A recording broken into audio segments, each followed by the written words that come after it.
65 लाख को आप भागा दे दें 243 विधानसभा सीटों में से, तो तकरीबन 26 से 27 हजार फी सीट होता है एक एक विधानसभा में।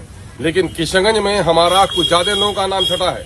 अमोर बैसा में हमारे 45,000 लोगों का नाम हटाया गया है। किशनगंज विधानसभा क्षेत्र में 49,000 लोगों का नाम हटाया गया है। कोचाधामन में 30,000 लोगों का नाम हटाया गया है। बहादुरगंज में 31,000 लोगों का नाम हटाया गया है। ठाकुरगंज में 29,000 लोगों का नाम हटाया गया है, जो अनुमान से ज्यादा है। ये जो वोटर लिस्ट अभी आपके बीएलओ के पास आया है, इसमें आपका नाम चढ़ गया है, तो इससे आप संतुष्ट और मुतमईन मत हो जाइए। ये प्रारूप है, इसको कहा गया है ड्राफ्ट रोल है। ये है कि आप जिंदा हैं, आपने अपना नाम चढ़ा लिया है। 2003 के हवाले अगर आपने दे दिए हैं वोटर लिस्ट के, काफी नहीं है।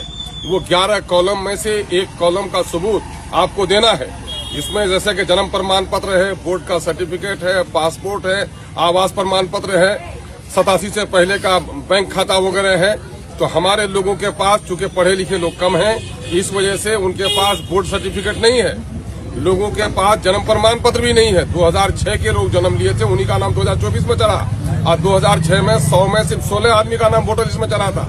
इसलिए आप गफलत में मत रहिए। वो 11 कागज में से एक कागज जमा कीजिए। उस कागज में सबसे आसानी के साथ जो कागज जमा किया जा सकता है, वो कागज है आपका आवास प्रमाण पत्र। इसलिए आप फौरन सीओ के यहाँ पोर्टल में आप अप्लाई कीजिए और आवास प्रमाण पत्र अपना निर्गत कराइए। और दूसरा मामला हो सकता है वो पारिवारिक सूची ऑफलाइन भी होता है। पारिवारिक सूची सीओ के यहाँ बनवाइए और वक्त रहते हुए बीएलओ के पास कागज जमा कर दीजिए। समाज के पढ़े लिखे लोग, गांव के मेंबर साहब, जो हमारे पंचायत नुमाइंदगान है, उनसे गुजारिश है कि आप बीएलओ के पास बैठिए कि हमारे कितने लोगों का डॉक्यूमेंट जमा हुआ, कितने लोगों का जमा नहीं हुआ है। इलेक्शन कमीशन की तरफ से ये काम बड़ा धोखे का हो रहा है कि जिनका डॉक्यूमेंट जमा हुआ है और जिनका नहीं जमा हुआ है, इस प्रारूप में उसका कोई सबूत नहीं मिलता है।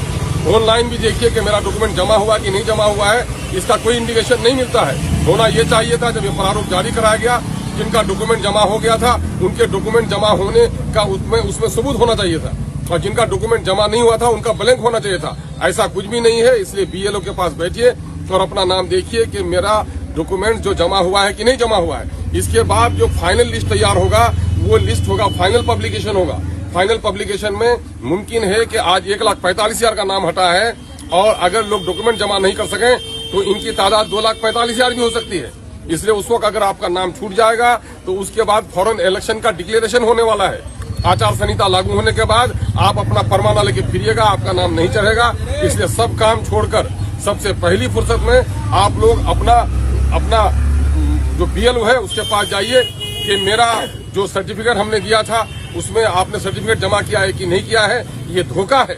इलेक्शन कमीशन की तरफ से जो लोग सर्टिफिकेट जमा किए उसको सबूत मिलना चाहिए था।